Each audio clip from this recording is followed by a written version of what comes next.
Welcome to Samba Samba. Enjoy the video.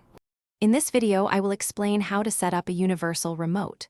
First, gather all your existing remote controls and their corresponding device manuals.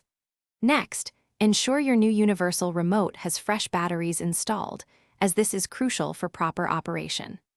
Finally, take a moment to identify the brand and model number for each electronic device you intend to control, such as your television, DVD player, or sound system. Having this information readily available will significantly streamline the setup process for you. There are typically three main ways to program your universal remote. The first is direct code entry, where you input a specific 4- or 5-digit code found in your remote's manual for each device. If direct codes are not working or unavailable, try the auto code search feature, which cycles through codes until your device responds.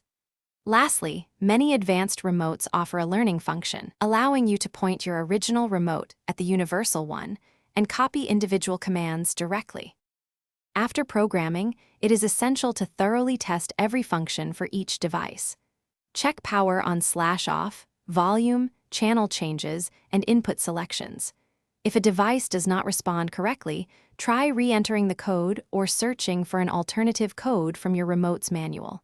Sometimes, a different code for the same brand will work better. Always refer to your universal remote's instruction manual for specific troubleshooting tips and common solutions to ensure smooth operation. Once your remote is set up, explore its advanced features. Many universal remotes allow you to program macros, enabling a single button press to perform a sequence of commands, like turning on your TV and sound system simultaneously. You can also customize button layouts to place your most frequently used functions in convenient locations.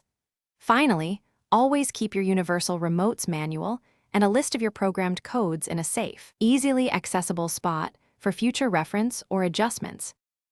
Thanks for watching. Consider subscribing if we helped you.